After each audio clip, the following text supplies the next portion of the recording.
जय हिंद friends, welcome to my channel. और ये वीडियो लेके आऊँ मैं कि आप खुद कैसे सेल्फ प्रिपरेशन करके आप अंडर 1000 रैंक कर सके एसीसी एग्ज़ाम में। आप अंडर 10 भी आ सकते हो, नंबर 1 भी रैंकिंग आपकी आ सकती है। तो इसमें क्या क्या चीज़ें करनी होती है, हमें कैसे प्रिपरेशन करना पड़ता है, बिकॉज अभी जो बंदे एसीसी 1 to 5 देने वाले हैं उनके लिए काफ़ी टाइम है, तो वो सेल्फ प्रिपेयर करके भी अचीव कर सकते हैं अपने गोल को। ठीक है, तो चलिए हम वीडियो स्टार्ट करते हैं अपनी। बट एक वीडियो स्टार्ट करने से पहले मैं एक चीज़ आपको बता देता हूँ कि मैंने अभी रिसेंटली एसीसी 1 to 5 की बैच स्टार्ट करी थी 10 तारीख से। ओके, तो इसके बाद जो मैं नेक्स्ट बैच स्टार्ट करने वाला हूँ वो 20 से मेरी बैच है अगली। ठीक है, तो 20 फरवरी से मैं बैच स्टार्ट करने वाला हूँ और आपके पास काफ़ी टाइम है और आप अच्छे से प्रिपेयर कर सकते हो। लोग कहते हैं कि मेरे पास टाइम नहीं है, तो बट इसका सबसे बड़ा सॉल्यूशन ये है कि जब कोई चीज़ें आपको इम्पॉसिबल लगती हैं तो खुद इम्पॉसिबल बोलता है एम पॉसिबल। तो अगर आप टाइम एडजस्ट करोगे तो हो सकता है टाइम आपके पास निकल जाएगी। बिकॉज नहीं है नहीं है नहीं और करूँगा करूँगा करके तो रावण ने भी सीढ़ी नहीं बना पाई स्वर्ग तक की। तो इन चीज़ों को थोड़ा छोड़ के अगर आप इंटरेस्टेड हो इसके लिए, अगर आपको इसके रिगार्डिंग कोई भी हेल्प चाहिए तो यहाँ कॉन्टैक्ट कर सकते हो आप। ठीक है, और एक चीज़ और बताता हूँ, हमने एसएसबी की भी कैप्सूल स्टार्ट कर दी है। एक कैप्सूल ऑलमोस्ट रन कर दिया है हमने और वो 3-4 दिन क्लासेस हो चुके हैं उसके। 15 डेज़ की कैप्सूल है। कैप्सूल का सबसे बड़ा ये फ़ायदा है आपको कि जो भी चीज़ें आपको एसएसबी में होने वाली हैं उनके ऊपर आपको एक प्रैक्टिस मिल जाती है, और प्रैक्टिस करना बहुत ही ज़रूरी है। किसी भी, चाहे आप लड़ाई की ले लो, चाहे आप तैयारी की ले लो, किसी भी एग्ज़ाम की तैयारी करना बहुत ही ज़रूरी है। आप अगर सब बोलते हैं कि जेनवीर और जनरल एकदम नॉर्मल कैंडिडेट बन के जाना है एसएसबी में, तो ऐसा ज़रूरी नहीं है। सब प्रैक्टिस करते हैं उसके लिए। एक बार लिखना तो पड़ेगा आपको, एक बार चीज़ें समझनी तो पड़ेंगी कि मेरे को क्या एक्सप्रेस करना और चीज़ें कैसी होनी चाहिए। तो अगर किसी को कैप्सूल के बारे में लेनी है जानकारी तो यहाँ ले सकते हैं। और यहाँ ऐसा नहीं कि आपको ग्रुप में पढ़ाया जाएगा या आप 100 के बीच में 50 के बीच में पढ़ने वाले हैं। यहाँ एक एक कैंडिडेट के ऊपर इंडिविजुअल फोकस किया जाएगा।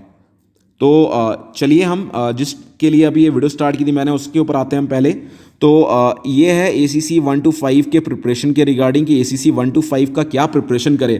और जो कैंडिडेटों ने एसीसी 1 to 4 दिया है उनकी जो मिस्टेक्स हुई थी वो भी यहाँ पे मैं थोड़ा बता देता हूँ कि आपने क्या किया होता तो आपको क्या चीज़ें वहाँ पे हेल्प करती कि जो 1 to 5 वाले हैं वो गलती ना दोहराएं। ठीक है, तो पहली चीज़ जो शुरू होती है एग्ज़ाम के लिए तो वो होती है आपकी ओएमआर शीट से।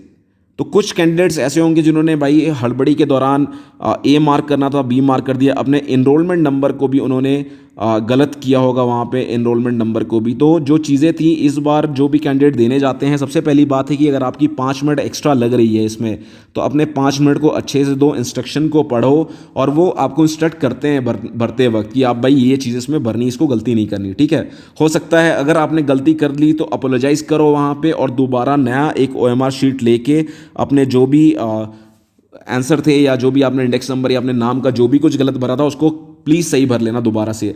कुछ कैंडिडेट्स होंगे जिन्होंने ये गलती करी होगी, I am pretty sure about that.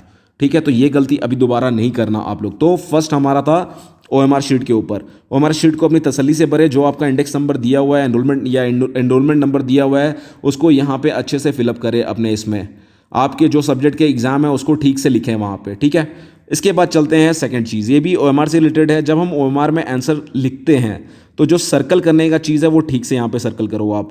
ठीक है, जो आपका मेन है उसी को सर्कल करो, ऐसा नहीं कि बाहर फैला के करना है। या फिर करना था ए और हमने देखा यहाँ पे आंसर शीट अपने क्वेश्चन पेपर हमने ए का लगाया था, लाइक 1 का ए लगाया था और यहाँ पे हमने हड़बड़ी में देखा 2 का बी था, यहाँ पे हमने 2 के बी के जगह 2 का बी ए लगा दिया। तो इस चीज़ को थोड़ा आराम से तसल्ली से भरना है।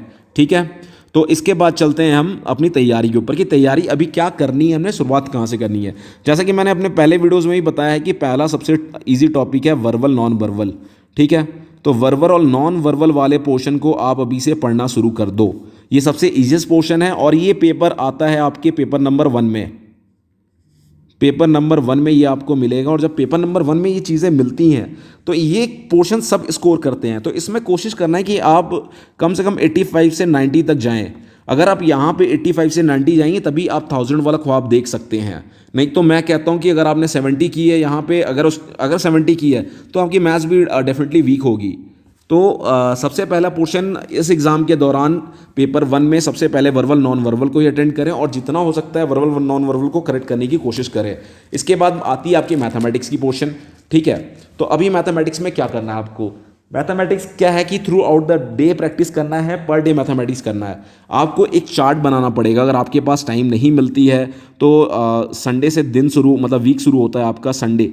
संडे आपने कर दिया भाई कि मैं मैथ्स पढ़ूंगा, संडे को जो आपको तसल्ली वाला टाइम मिलता है 2 घंटे या 4 घंटे, उसको मैथ्स में दे दो। बचे आपके मंडे, जिस दिन आपको कम टाइम मिलता है उस दिन वर्बल नॉन वर्बल के ऊपर प्रैक्टिस करो, बिकॉज ये चीज़ें आपको याद रह जाएंगी, ठीक है। तो प्रैक्टिस उसी हिसाब से करो आप। अब उसके बाद बचा आपके बाद, फिर अगर लगता है भाई ट्यूसडे को मेरा कहीं ऑफ होगा, मेरे को कहीं टाइम मिलेगा, फिर मैथ्स कर लो। अगर ऐसा लगता है कि नहीं ये नहीं हो पाएगा तो ठीक है, फिर आप कुछ लाइक फिजिक्स पढ़ लो या केमिस्ट्री पढ़ लो, चाहे अपना हिस्ट्री ज्योग्राफी स्टार्ट कर सकते हो। तो एक रूटीन बना लो आप, ठीक है। एक बात मेरी याद रखना कि इंच इंच अगर आप चलोगे ना तो कोई दिक्कत नहीं आएगी, बट आप एक बार में सोचो कि मैं 100 मीटर का शूट मार के निकल लूँगा तो पॉसिबल नहीं है। अगर मैं आपको एक छोटा सा एग्जांपल देता हूँ, शायद आपको रिलेवेंट एग्जांपल लगे ये। अगर आप बीपीटी भाग रहे हो तो बीपीटी के दौरान अगर आप सोचो कि मैं स्टार्टिंग में शूट मार के निकल जाऊँ, तो वो क्या पॉसिबल है? नहीं पॉसिबल, बिकॉज आप आगे जाके थकोगे। बट हाँ, अगर आपने स्टेप को अगर लंबा धीरे धीरे कर दिया आपने, तो वो जो आप 100 मीटर पहले कवर करें तो लास्ट में भी आपका इजीली कवर हो जाए। तो पढ़ाई भी वही चीज़ है, उसको भी वही चीज़ करना है कि आप जब अपना पढ़ाई शुरू करते हो तो हर दिन आपको कुछ ना कुछ पढ़ना है। अगर आप इतना इतना इतना पढ़ते जा रहे हो, मेनली सबसे बड़ी दिक्कत है एसीसी वाले कैंडिडेट से कि उनको सबसे बड़ी समस्या ये होती है कि उनका टाइम मैनेजमेंट नहीं हो पाता। वो कहते हैं सर टाइम ही नहीं मिलता। टाइम किसी को नहीं मिलता, टाइम निकालना पड़ता है यार, किसी को टाइम नहीं मिलता।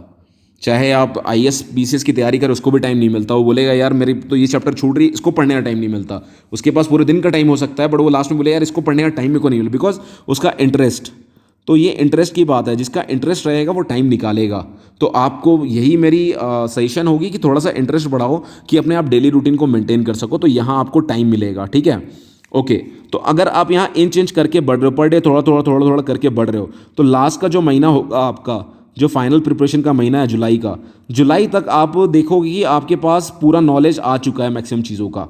आपको ये नहीं कि लास्ट टाइम में भागना पड़ेगा, ठीक है। लोग मेरे से बोलते लास्ट टाइम में कैसे प्रिपेयर करें, क्या करना नहीं करना। लास्ट टाइम भाई देखो प्रिपरेशन नहीं होती, चीज़ों को छोड़ना पड़ता है, फिर सिलेक्टिव पढ़ना पड़ता है। अगर आपको 1000 के नीचे या 500 या 100 के अंदर या नंबर 1 आना है, तो आपको भाई प्रैक्टिस हिसाब से करनी पड़ेगी, डेली प्रैक्टिस करनी पड़ेगी, ठीक है। तो मैंने इनिशियल स्टार्टअप का आपको बताया, initial startup verbal non verbal से आप करिए।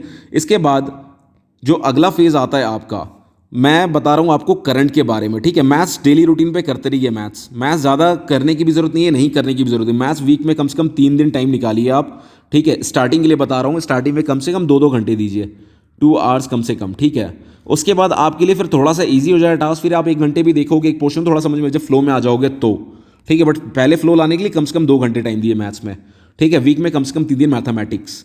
इसके बाद मैं मैथ्स इसलिए बोल रहा हूँ पहले से स्टार्ट करने के लिए कि ये लास्ट टाइम में आप कवर नहीं कर सकते। हिस्ट्री होगी, ज्योग्राफी होगी, आप कहीं से नोट से या कहीं से भी पढ़ लोगे, ठीक है, बट ये चीज़ कवर नहीं होगी। बट हाँ, जिसको रैंक अच्छा स्कोर करना है उसको वही भी स्टार्टिंग से ही स्टार्ट करके रखना पड़ेगा। लास्ट टाइम में अगर वो सोचेंगे कि मैं इसको भी लास्ट में करूँगा, तो नहीं है भाई। रैंकिंग अच्छे वालों के लिए बात कर रहा हूँ मैं ये नहीं कि भाई जिसका टारगेट ही बस मेरे को एसीसी पास होना है, ठीक है। बिकॉज आपकी एसएसबी में भी आपकी नॉलेज देखी जाएगी। अगर आप यहाँ पढ़ाई करके रखते हो तो वहाँ आपको कोई प्रॉब्लम्स नहीं आएगी, आप इजीली टैकल कर लोगे चीज़ों को सारों को, बिकॉज आपके पास नॉलेज होगी, थ्रू आउट द ईयर की नॉलेज होगी आपकी, क्योंकि 1 साल लग जाएंगे आपको अगली एसएसबी देने में, ठीक है। तो अभी चलते हैं हम, ये रहा मेरा पेपर 1 का।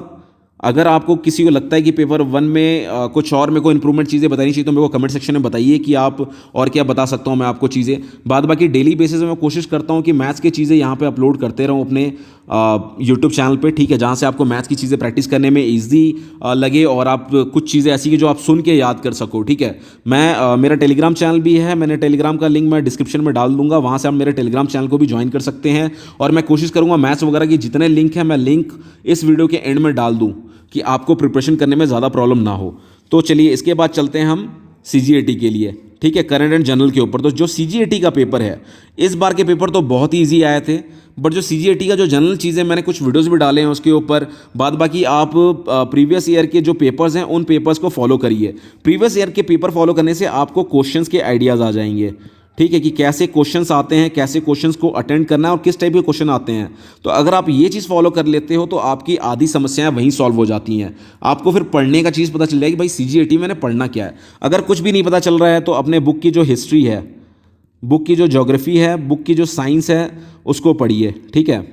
और उसके बाद जो आपकी फिजिक्स वगैरह दी हुई है, फिजिक्स हो गया, मतलब लाइक साइंस में ही सारे कुछ इंक्लूडेड है, फिजिक्स केमिस्ट्री बायोलॉजी, इनको एक बार आप खत्म कर लीजिए। बाद बाकी किसी को इसके रिगार्डिंग नोट्स चाहिए हो कि सारी चीज़ें एक जगह कॉम्पैक्ट मिले, मेरे को ज़्यादा खिचखिच मचमच ना करना पड़े, तो उसके लिए भी अवेलेबल है। यहाँ पे मैंने ऑलरेडी नंबर डाल रखे हैं।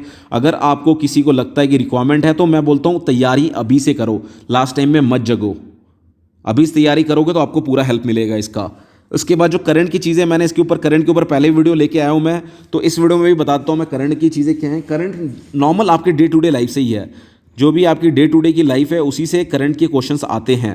ठीक है, तो करंट के लिए आपको क्या करना है, पर डे एक्टिव रहना है, और जो चीज़ आप देख रहे हैं, जो चीज़ आप सुन रहे हैं, उनको याद रखना है। क्योंकि जैसे इस बार क्वेश्चंस आए हुए थे कि नॉर्मल टेम्परेचर, बॉडी टेम्परेचर कितना शो करता है थर्मोमीटर में, तो उसका था जो भी आंसर था लाइक 98.6। तो बहुतों ने हो सकता है ये गलत किया हो, बिकॉज जब हम सुनते हैं तो हम चीज़ों को देखते नहीं है उस समय। किसी ने बोला होगा 98.2, तो हमने वो 98.2 सुन के याद रख लिया। तो जो भी ये जिज्ञासा वाली चीज़ें होती है ना, जो क्वेश्चंस आते हैं मन में, किसी के सुने पे विश्वास मत करो, खुद से जाके देखो उसको।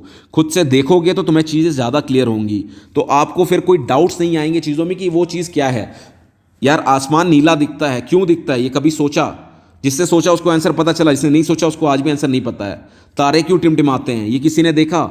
भाई वहां तक हम नहीं जा सकते, बट जो लिखा पड़ा है, गूगल में लिखा है या विकिपीडिया में लिखा है, वो चीज़ें सत्य हैं, क्योंकि किसी ने उसके ऊपर शोध किया है। तो एक बार उनको खोल के भी देख लो, ठीक है। तो जो आपकी सीजीएटी की पेपर है उसको फॉलो करो। बाद बाकी news day to day life से आज से ही न्यूज़ पढ़ना देख लो, ठीक है। जो ACC 1 to 5 दे रहे हैं उनके लिए यही है कि आप कम से कम जनवरी से जो न्यूज़ आ रही है ना, जनवरी या दिसंबर से, जो दिसंबर से न्यूज़ आनी शुरू हुई है, दिसंबर से जनवरी तक की आप पूरी न्यूज़ को फॉलो कर लो। दिसंबर से जनवरी वाले न्यूज़, सॉरी दिसंबर जनवरी, उसके बाद फरवरी से कंटिन्यू हो जाओ आप। आपकी एग्ज़ाम अगर अगस्त में है तो जून तक के जितने भी न्यूज़ हैं पूरे न्यूज़ को अपडेट कर लो। पुराने भी देख लोगे तो अच्छे रहेंगे, कुछ इंपॉर्टेंट टॉपिक्स आए होंगे, जैसे कुछ जैसा अब मैं आपको एग्जाम्पल देता हूँ, कोई स्पोर्ट्स इवेंट हुआ होगा तो वो दिसंबर में नहीं होगा, जनवरी में, फरवरी में हो सकता है, ये दिसंबर से पहले हुआ, तो उनको देखना। तो इस सब चीज़ों पे स्टक नहीं रहना। यही सारी चीज़ें हैं आपके पास, पहले आप इनको तैयार करो, बिकॉज अभी तो आपका फरवरी का महीना चल रहा है, तो आपके पास टाइम है। दिसंबर, जनवरी, फरवरी आपने तैयार कर लिया, टाइम बचे तो भाई नवंबर देखो, नवंबर के बाद फिर पीछे का बैक का देखो, अक्टूबर देखो। उसके बाद इनको डे टू डे में हमेशा देखते रहना है। फरवरी के बाद जो मार्च आएगी, इनको हर महीने कंप्लीट करना है, हर महीने। कुछ नहीं फ़र्क पड़ता यार, कुछ नहीं टाइम मिला तो इनको ही करो कम से कम, अपना टाइम शेड्यूल निकाल के। बट मैथ्स करना है, पर डे मैथ करना है, और साथ साथ इंग्लिश, ठीक है। यहाँ पे इंग्लिश की भी प्रैक्टिस बहुत ज़रूरी है। क्योंकि ज़रूरी इसलिए है कि इंग्लिश आपका पीछा टिल एसएसबी नहीं छोड़ता है, इसलिए इंग्लिश काफ़ी ज़रूरी है, ठीक है। तो अगर फिर से मैं बता रहा हूँ, इंग्लिश की ऑनलाइन क्लासेज में प्रोवाइड कर रहा हूँ। किसी को अगर ऑनलाइन क्लास सिर्फ इंग्लिश के लिए लेनी है तो ले सकते हैं, और ये मेरी गारंटी और मैं श्योरिटी के साथ कहता हूँ कि आप एग्ज़ाम से निराश नहीं लौटेंगे। आप मिनिमम 100 स्कोर करेंगे इंग्लिश के पेपर में, जो आपका पेपर 1 आता है।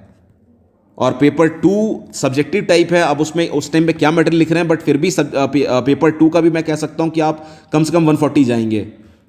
और यहाँ पे ऑलरेडी मैंने बता रखा है, पहले क्लासेस शुरू कर रखी है, और इंग्लिश बहुत इंपॉर्टेंट है, ये आप सभी लोगों को पता है, क्योंकि एग्जाम के दौरान सबसे पहले इंग्लिश के ही पेपर चेक होते हैं। अगर इंग्लिश 0 एज एन क्लियर नहीं किया तो आप आगे भी क्लियर नहीं कर पाओगे। इसके लिए इंग्लिश पे फोकस्ड रहो, ठीक है। मैं ये नहीं बोलता मेरे क्लासेस ज्वाइन करो, बट आप कहीं से भी इंग्लिश पढ़ो, बट यहाँ आपको इजीली सारी चीज़ें अवेलेबल हो जाएंगी, और आपको बताया जाएगी कि चीज़ें क्या आती हैं और किस पे हमने फोकस करना है। क्योंकि अगर कान पकड़नी है तो आप बोलोगी भाई मैं हाथ घुमा के पीछे से कान पकड़ता हूँ, तो वो कोई मतलब नहीं है, फिर आप भटक रहे हो। भटकना नहीं है, यहाँ पे आपको प्रॉपर गाइडलाइंस मिलेगी। वैसे ही मैंने अपने पहले वीडियोस में जो इंग्लिश की चीज़ें बताई थी काफ़ी ज़्यादा हिट हुई हैं। अब की बार भी जो नोट्स वगैरह थे उसमें काफ़ी ज़्यादा सिमिलर क्वेश्चंस मिले हैं नरेशंस वगैरह से, ठीक है। जो मैंने बताया था आपको ऐसे के लिए, वो ऐसे उसमें आया था एक ऐसे एजुकेशन पॉलिसी के ऊपर, तो आप डेमो ऑलरेडी देख चुके हो वहाँ पे, तो आपको शायद मेरे ख्याल से अब ज़्यादा बताने की ज़रूरत नहीं है अपने इंग्लिश के बारे में, तो आप वहाँ से फॉलोअप कर सकते हो चीज़ों को, ठीक है।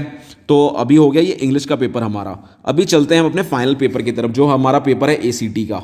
ACT का पेपर भी काफ़ी इंपॉर्टेंट रोल प्ले करता है। इस पेपर की सबसे बड़ी खासियत क्या है, इस पेपर के लिए आपको मेरे तरफ से, मेरे हिसाब से आपको कुछ पढ़ने की ज़रूरत नहीं होती है, बिकॉज ये लास्ट डे का आपका पेपर होता है।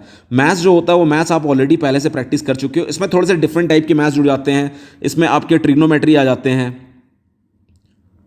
इसमें आपके थोड़े से अलजबरा आ जाते हैं, ठीक है। इसमें कभी कभार स्टैटिक्स से क्वेश्चंस भी आ जाते हैं।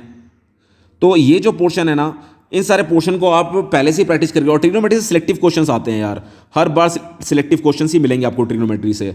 अलजेब्रा से भी बहुत ही बेसिक और बहुत ही सिंपल क्वेश्चन आते हैं, ये बहुत ही आपको हेल्प करता है स्कोर करने में। अभी इसके बाद चलते हैं हम अपने आर्ट वाले साइड से, आर्ट या ह्यूमैनिटीज़ का जो पोर्शन, जो हमारा आर्ट और ह्यूमैनिटीज़ वाला पोर्शन है, इस पोर्शन में क्या होता है, आपने पहले ही जो आपकी पेपर नंबर 2 थी CGAT, ठीक है, CGAT के लिए आपने ऑलरेडी पढ़ रखा है यहाँ पे, इसलिए आपको यहाँ से हेल्प मिलेगा।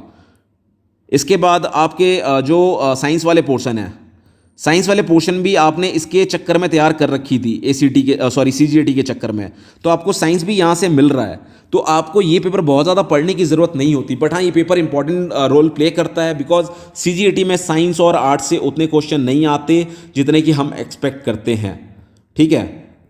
CGAT और आर्ट से उतने क्वेश्चन नहीं आते जितना कि हमारा एक्सपेक्टेशन होता है। इसके लिए आपको थोड़ा अच्छे से तैयार करनी पड़ेगी, बट अगर आपने बुक को तैयार कर रखा है तो बहुत अच्छी बात है, ठीक है। फिर मैं यहाँ पे वही चीज़ दोहराना चाहूँगा, अगर आपको सारी चीज़ें और रिलेवेंट चीज़ें चाहिए तो यहाँ नंबर हमेशा आपके लिए खुला है, जब चाहो आप यहाँ कॉल कर सकते हो, टेक्स्ट कर सकते हो और यहाँ से हेल्प ले सकते हो उसके लिए, बट नोट्स पेड हैं, ठीक है।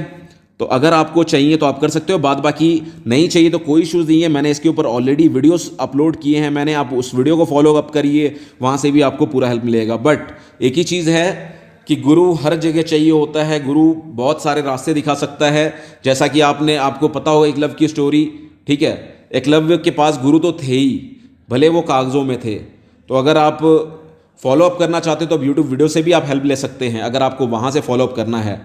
बाद बाकी फिजिकली हम आपके लिए अवेलेबल है, यहाँ पे ऑनलाइन क्लासेस आपको दे दी जाएंगी जिस चीज़ से भी आपको रिगार्डिंग आपको ज़रूरत होंगी। तो अगर आपने ACT के वीडियोस देखे होंगे तो ACT में मैंने बहुत सारी चीज़ें बताई थी। ऑलमोस्ट ACT से मेरा 50 to 60% क्वेश्चंस ACT से आए हुए हैं, मैथ्स के अलावा जो मैंने बताई थी उसमें 50 से 60 क्वेश्चन जो मैंने ACT की वीडियो डाली थी उसके अंदर आपको मिला होगा, जिसने अगर थॉरो ACT के वीडियोज़ देखे होंगे, जिसने बाद में क्वेश्चन पेपर का एनालिसिस किया होगा उस वीडियो से, तो आप यहाँ फॉलो अप कर सकते हैं। मैं ऑलरेडी चीज़ें को कोशिश करता हूँ कि प्रोवाइड कर दूँ लोगों को।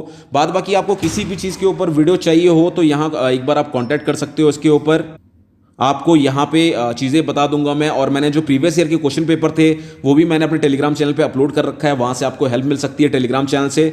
तो अगर आपको ये लगता है कि आपको टेलीग्राम फॉलो करना है, टेलीग्राम फॉलो करिए। व्हाट्सएप ग्रुप भी है मेरा, व्हाट्सएप लिंक भी आप ज्वाइन कर सकते हो टेलीग्राम पे आके, मैं लिंक व्हाट्सएप ग्रुप का भी दे दूंगा, वहाँ पे आप एक दूसरे से कम्युनिकेट भी कर सकते हो, ठीक है। तो अगर आपको रिसोर्सेज चाहिए तो अपने पास रिसोर्सेज अवेलेबल हैं, दूसरे यूनिट के बंदे, कहीं और के बंदे, किसी से भी आप वहाँ पे आराम से बात कर सकते हो, आपको चीज़ें ईजिली पता चल सकती हैं क्या है नहीं है। आप अपने जो भी आपको लगता है कि कोई इंपॉर्टेंट टॉपिक लगता है कि मैं उस पर आप चाहते हो कि मैं वीडियो बनाऊं तो मेरे को कमेंट सेक्शन में पक्का बताना, मैं कोशिश करूंगा पक्का डेफिनेटली आपको शॉर्ट पीरियड में आपको मैं वो वीडियो बना के दूं। तो अगर आपको ये मेरा वीडियो अच्छा लगा हो तो please do like and subscribe my channel, और यार लाइक पक्का कर देना यार, थोड़ा बूस्टअप बढ़ता है मेरा लाइक आने से। तो फिर से बोलना चाहूँगा, thanks for watching my video, and if you like my video please do like and subscribe my channel, और ज़्यादा से ज़्यादा शेयर करो यार, जितने बंदों को पता चलेगी सबकी हेल्प उतनी ही होगी। सो चलते हैं फिर, नेक्स्ट वीडियो में मिलता हूँ, कुछ नया चीज़ लेके आऊँगा नेक्स्ट वीडियो में आप लोगों के लिए। जय हिंद।